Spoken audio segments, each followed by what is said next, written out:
Hello guys, welcome to a new blog. क्या हाल चाल आप सभी लोगों के। और आज हम एक और ब्लॉग में आ चुके हैं। एक और दिन, एक और नई शुरुआत। आज हम आ चुके हैं अपने ब्लॉग नंबर 6 में। Thank you. तो भाई अब हम वही नहा चुके हैं, 11 बजे उठे थे।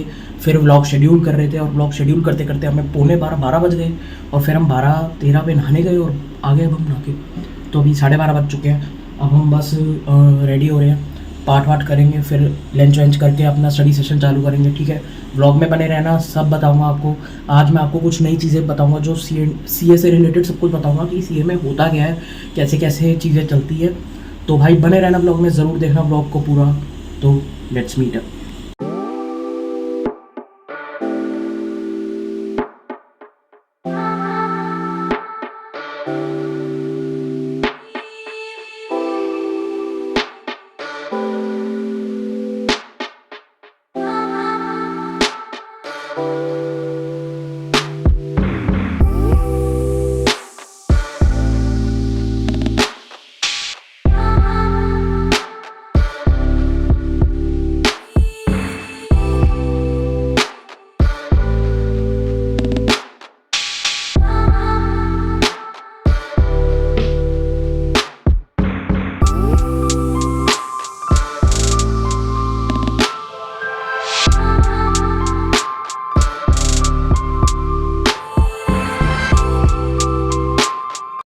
तो भाई मैं आप लोगों को पहले बता देता हूँ कि आज का व्लॉग थोड़ा सा बड़ा रहेगा, क्योंकि मैंने आपको सीए के बारे में गाइड दिया। अगर आप लोग सीए नहीं कर रहे, अगर आप सिर्फ गाइड चाहते हो तो भी आप देख सकते हो। अगर आप गाइड नहीं देखना चाहते तो आप वो उस पार्ट को स्किप भी कर सकते हो। ऐसा नहीं है कि आप स्किप नहीं कर सकते या कोई प्रॉब्लम है तो आप लोग स्किप करो, कोई टेंशन नहीं है। थोड़ा वॉच टाइम कम हो जाएगा पर कोई नहीं, बाकी आप बाकी व्लॉग ज़रूर देखो। ठीक है, अब हम बस स्ट्रीम सेटअप कर चुके हैं, 2:30 बज चुके हैं और हम चालू करने जा रहे हैं और हमारा स्टडी सेशन भी चालू होने जा रहा है। भाई सपोर्ट पूरा दिखाना। आज मैंने आपको सीए के बारे में बताया, अगर आप चाहते हो मैं किसी और स्ट्रीम के बारे में बताऊँ, हाँ मेरे को थोड़ी स्ट्रीम्स का आइडिया है, थोड़ी चीज़ों का आइडिया। अगर आप चाहते हो कि मैं आपको कोई थ्योरी चैप्टर 11-12 या फिर थ्योरी के रिलेटेड कुछ भी आप चाहो कि मैं आपको पढ़ाऊँ, क्योंकि मेरा 12th भी अच्छा गया था, मेरा 11th के और 12th के कॉन्सेप्ट्स बहुत क्लियर है। अगर आप चाहते हो कि मैं बीएसटी वगैरह पढ़ूँ तो I can do that. Okay, तो बताओ मेरे को। ठीक है, मैं बाकी फाउंडेशन का बिजनेस लॉज भी पढ़ा सकता हूँ अगर आप चाहते हो, क्योंकि मेरा उसके भी कॉन्सेप्ट बहुत क्लियर है, लाइक क्रिस्टल क्लियर कहते हैं, क्योंकि मेरे टीचर्स किस्मत से बहुत अच्छे रहे हैं। ठीक है, तो ज़रूर बताना अगर आप लोग चाहते हो तो भाई लोग अब 2:15 हो चुके हैं। अब हम अपना स्टडी सेशन चालू करने जा रहे हैं और 10 मिनट तक हम स्ट्रीम सेटअप करके स्टडी सेशन चालू करेंगे, स्ट्रीम चालू करेंगे। ठीक है, तो वो 6 सवा 6 तक चलेगी, जो मतलब 3 साढ़े तीन पौने 4 घंटे का सेशन होगा, जिसमें मैं मोस्ट प्रॉब्ली 3 घंटा पढ़ाई करूँगा और आधा पौना घंटा जीएसटी रिकन्सिलेशन का काम करूँगा। ठीक है, तो आज मैं आप लोगों को बताता हूँ कि आखिर सीए में लेवल्स क्या है और सीए में क्या क्या सब्जेक्ट्स होते हैं, किस तरीके से होते हैं। ठीक है, तो भाई सबसे पहला लेवल जो आता है ना, जब आप सीए एंटर करते हो तो आपको सीए फाउंडेशन देना पड़ता है। सीए फाउंडेशन अब बोलते हैं, पहले आई डोंट नो व्हाट क्या बोलते थे। ठीक है, जो भी बोलते थे, अब उसको सीए फाउंडेशन बोला जाता है। और जून 24 के बाद नई स्कीम आई है, तो उसमें 4 सब्जेक्ट हैं, जो 4 सब्जेक्ट 100 नंबर के हैं, जिसमें अपना पहला सब्जेक्ट है अकाउंट्स, सेकेंड है लॉ, बिजनेस लॉज, थर्ड है बिजनेस मैथमेटिक्स, फोर्थ है अपना ये इको बिजनेस इकोनॉमिक्स। ठीक है, तो बिजनेस इकोनॉमिक्स में 2 पार्ट है, मैक्रो इकोनॉमिक्स और माइक्रो इकोनॉमिक्स, जो आप लोगों को पढ़ने हैं, जिसमें शायद 5 चैप्टर मैक्रो के हैं और 5 चैप्टर माइक्रो के हैं। ठीक है, और बिजनेस मैथमेटिक्स भी ऐसे ही है, जिसमें बिजनेस मैथमेटिक्स में दो चीज़ें और इन्वॉल्व है, लॉजिकल रीजनिंग। हाँ, उस पेपर का नाम क्वांटिटेटिव एप्टीट्यूड है, जो पेपर नंबर 3 होता है, उसमें बिजनेस मैथमेटिक्स, स्टैटिस्टिक्स और लॉजिकल रीजनिंग इन्वॉल्व है। ठीक है, ये तीनों आपको करनी है। बिजनेस लॉज है, जो बिजनेस लॉज में आपके चैप्टर्स हैं, जो सेक्शन वाइज आपको समझने पड़ेंगे, और उसमें जो भी चैप्टर्स हैं, अगर आप चाहते हो कि मैं उसके लिए आपको गाइड दूँ, क्योंकि मेरा लॉ का पेपर थोड़ा अच्छा गया था एंड मैं थ्योरी में थोड़ा अच्छा हूँ, तो मैं लॉ के लिए आपको गाइड दे सकता हूँ सीए फाउंडेशन के लिए। अगर आप चाहते हो कि मैं गाइड दूँ तो आप मेरे को बताना, कमेंट में ज़रूर बताना। ठीक है, उसके बाद सीए फाउंडेशन का जो अकाउंटिंग का पेपर है वो भी पूरा ऑल अकाउंटिंग है, उसमें कुछ अलग नहीं है। उसके बाद जो सेकेंड लेवल पेपर आता है, उसमें क्या है, जब आपका सी फाउंडेशन का रिजल्ट आता है ना, तो उसके 8 महीने के बाद सीए इंटर का पेपर आता है, रिजल्ट के 8 महीने। ठीक है, तो मतलब आपका 1 साल का गैप आ जाता है, मतलब 2 अटैम्प्ट्स लेटर होता है बेसिकली। जैसे अगर आपका मई में एग्ज़ाम हुआ है तो आपका सितंबर जनवरी का अटैम्प्ट छोड़कर अगले मई में एग्ज़ाम होगा। अगर आपका जनवरी में हो तो अगले जनवरी में ही होगा, बीच के 2 अटैम्प्ट छूटेंगे ही छूटेंगे, ठीक है, क्योंकि वो 8 महीने में इन्वॉल्व होते हैं। तो आप 8 महीने के बाद दे सकते हो। बेसिकली एक 1 ईयर गैप ही होता है, तो उस 1 ईयर गैप में आपको प्रिपरेशन करनी है। तो आपका 1 ईयर गैप में आप मान लो 8 मंथ्स की प्रिपरेशन होगी, 6 to 8 मंथ्स की प्रिपरेशन रहेगी, और 3 मंथ्स के आसपास की वो रही 3 to 4 मंथ्स के आसपास की सेल्फ स्टडी का रिवीजन रहेगी, ठीक है। बट ये टीचर्स पे भी डिपेंड करता है। जो मेरे टीचर्स हैं, हमारा तो इसी तरीके से कि 9 महीने या 8 महीने की स्टडी है, और उसके बाद 3 से 4 महीने अपना सेल्फ स्टडी रिवीजन है, वो भी रिवीजन डालेंगे, वो यूट्यूब पे डालते हैं, ठीक है।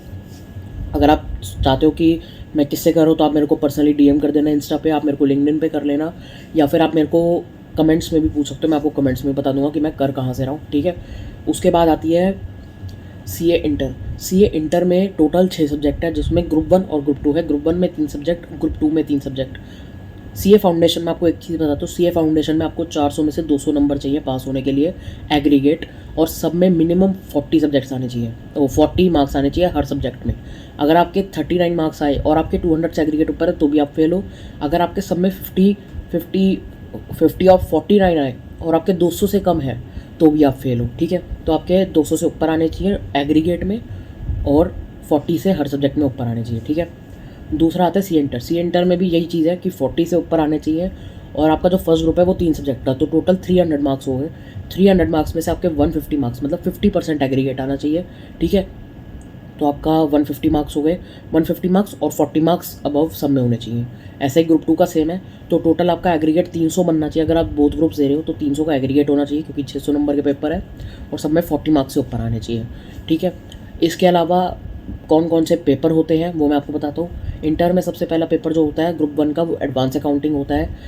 ग्रुप 1 का सेकंड पेपर जो होता है वो बिजनेस लॉज, कॉर्पोरेट लॉज होता है, ठीक है।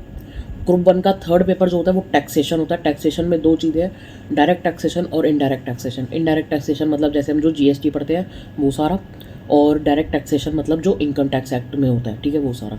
उसके बाद सेकंड ग्रुप में 3 सब्जेक्ट्स दोबारा हैं। एक है अपना सबसे पहला कॉस्टिंग, दूसरा ऑडिट। कॉस्टिंग के बाद आपका एफएमएसएम पेपर होता है। एफएमएसएम मतलब financial management and strategic management का पेपर, वो 50-50 मार्क्स के होते हैं, ठीक है। मतलब पेपर एक ही है 100 मार्क्स का, पर वो 50-50 में डिवाइडेड है। उसके बाद आपका जो ग्रुप 2 का थर्ड पेपर है वो है आपका ऑडिट। ऑडिट आपको अगर पता हो, जो सीए करते हैं एज एन सीएज की प्रैक्टिस में आपने देखा हो, कभी सुना हो, तो ऑडिट होता है चेकिंग करना कि आखिर कंपनी की फाइनेंशियल स्टेटमेंट्स वगैरह सब चेक करना, ठीक है। वो सब भी मैं आपको समझाऊंगा जब होगा। तो अभी जो मैं चल रहा हूँ, अभी मैं आपको बताता हूँ मेरा जो मैं पास हुआ, मैं जनवरी अटेंड में पास हुआ with 270 marks in CA foundation, and I score 55 in business laws. थोड़े कम है और थोड़ी ठीक भी है, जिस हिसाब से आजकल बिजनेस लॉज का लेवल है, तो जिस हिसाब से चेकिंग होती है उस हिसाब से मार्क्स बहुत बेकार भी नहीं है और बहुत अच्छे भी नहीं है कि मैं कहूँ कि मैंने बहुत अच्छा स्कोर करा है। हाँ, मैंने एग्रीगेट में अच्छा स्कोर करा है। I score 17 advance accounting, I score 69 in economics, and I score 64 around in business quantitative aptitude. तो अगर आपको कोई गाइड चाहिए आप मेरे को बताना। मैं अभी फाइनल के बारे में आपको नहीं बता रहा हूँ, मैं आपको ये बता देता हूँ कि सी इंटर में क्या होता है। सी इंटर जैसे आप पास करोगे उसके बाद आपकी आर्टिकलशिप होती है 2 ईयर्स की। उस 2 ईयर्स से आर्टिकलशिप से पहले आपकी ITOC ट्रेनिंग होती है, जिसमें आप एक 15-15 दिन की दोनों ट्रेनिंग होती है, जिसमें आप पहले ओरिएंटेशन कोर्स पे जाते हो और फिर IT ट्रेनिंग होती है जिसमें आपको एक्सेल वगैरह सिखाया जाता है। तो टोटल ये 30 डेज़ की ट्रेनिंग होती है जो 15-15 की होती है, ठीक है। वो आप पेपर जैसे आप दोनों ग्रुप्स के पेपर दोगे आप उसके बाद ले सकते हो।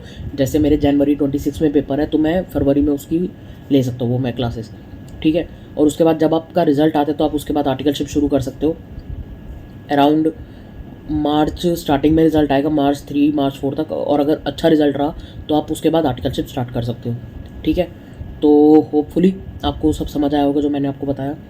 इसके बाद अगर आप कुछ जानना चाहते तो हाँ, इसके बाद 2 साल के आर्टिकलशिप के बाद आपको SPOM के पेपर देने पड़ते हैं, जो SPOM self based online module test जो होते हैं उसके शायद 4 पेपर होते हैं या 2 पेपर जो भी होते हैं, I don't know about that, क्योंकि मैं उतना नहीं किया उसके बारे में रिसर्च। और एक आपको एडवांस IT ट्रेनिंग करनी पड़ती है फाइनल के पेपर से पहले। हाँ, फिर उसके बाद आपके CA फाइनल्स के पेपर होते हैं, तो CA फाइनल्स के पेपर भी सेम होते हैं। 2 ग्रुप होते हैं, 2 ग्रुप में 6 सब्जेक्ट्स हैं, 3 सब्जेक्ट एक में 3 सब्जेक्ट दूसरे में।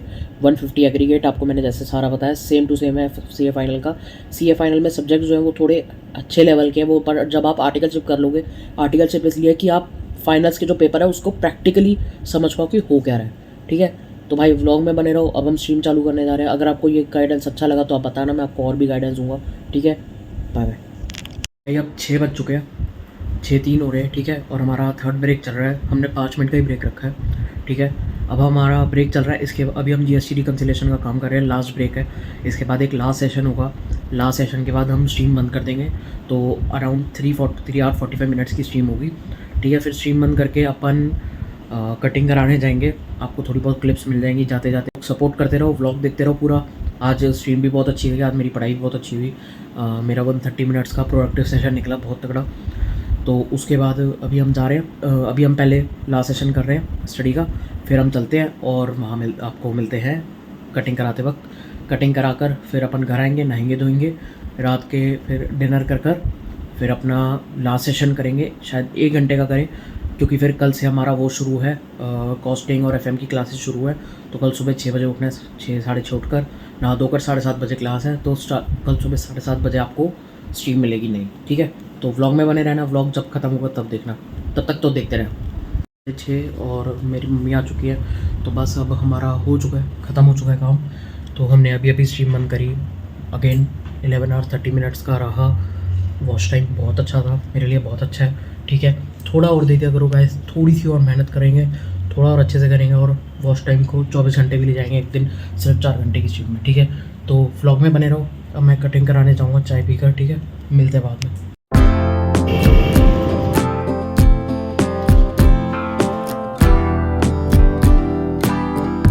करते हैं फिर देखते हैं, ठीक है।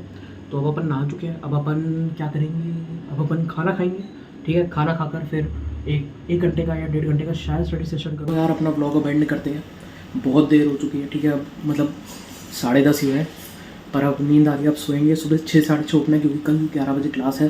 ओह 7:30 क्लास है, तो चलो।